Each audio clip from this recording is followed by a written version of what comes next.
ইমরানের ৩৮ নং আয়াতে আল্লাহ পাক সে কথা উল্লেখ করেছেন, হুনালিকা দাআ যাকারিয়া রাব্বাহ, হুনালিকা দাআ যাকারিয়া রাব্বাহ قال رب هب لي من لدنك ذرية طيبة إنك سميع الدعاء।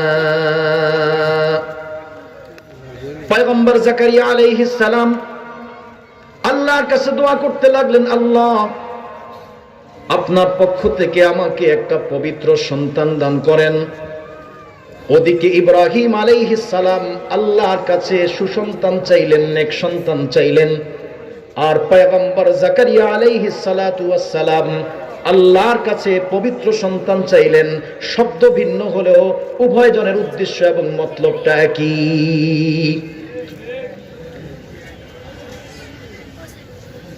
আল্লাহ রাব্বুল আলামিন সূরাতুল ফুরকানের ৭৪ নম্বর আয়াতে ঈমানদারের গুণাবলী আলোচনা করতে গিয়ে বলেন, ওয়াল্লাযীনা ইয়াকুলুনা রাব্বানা হাব লানা মিন আজওয়াজিনা ওয়া যুররিয়াতিনা কুররাতা আ'য়ুনিন ওয়াজআলনা লিল মুত্তাকিনা ইমামা। ঈমানদারের বৈশিষ্ট্য কি, ঈমানদারের গুণাবলী কি, পর্যায়ক্রমে পূর্ব থেকে আলোচনা করে আল্লাহ পাক এখানে এসে ঈমানদারের অন্যতম একটি বৈশিষ্ট্য উল্লেখ করলেন। যারা ঈমানদার তাদের বৈশিষ্ট্য হলো তারা আল্লাহর কাছে বলে, রব্বানা হাব লানা, ওগো আমাদের রব আপনি আমাদেরকে দান করেন, মিন আজওয়াজিনা আমাদের স্ত্রী, ওয়া যুররিয়াতিনা আমাদের সন্তান সন্ততি, এমন স্ত্রী এমন সন্তান আমাদেরকে দান করেন যারা হবে কুররাতা আ'য়ুনিন, যারা আমাদের চোখের শীতলতা হবে, যাদের আচার ব্যবহার, যাদের চালচলন, যাদের কথাবার্তা, যাদের উঠা বসা সবকিছু আমাদের চোখ জুড়ায় দিবে, আমাদের দিলকে আনন্দিত করবে, খুশি করে দিবে, এমন সুসন্তান এমন স্ত্রী পরিজন আপনি আমাদেরকে দান করেন।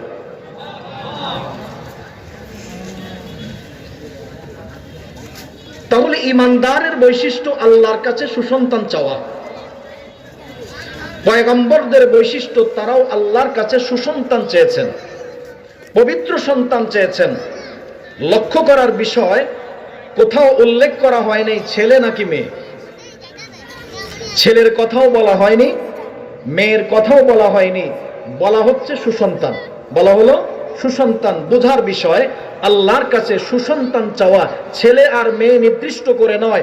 আল্লাহ চাইলে আমার জন্য সুসন্তান হিসাবে ছেলেও দিতে পারেন, আল্লাহ চাইলে সুসন্তান হিসাবে আমাকে কন্যাও দিতে পারেন।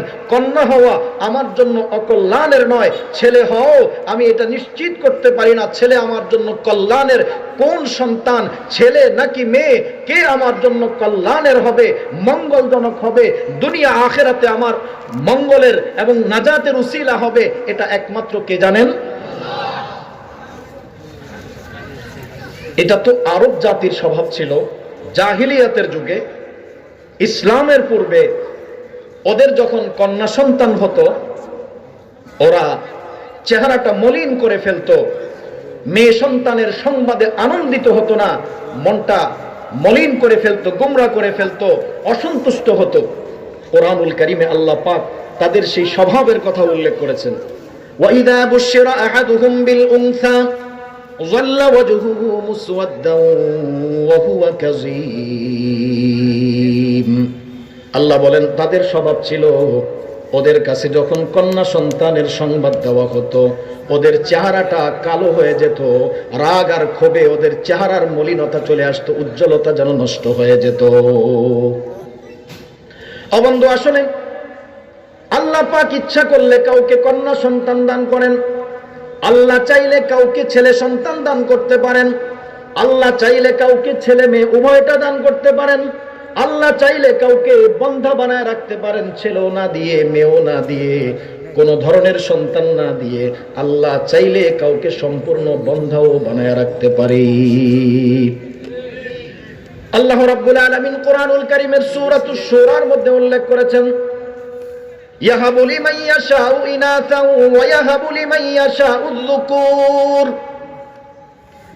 আও ইউযাব্বিজুহুম যুকরানা ওয়া ইনাসা ويجعل من يشاء عقيما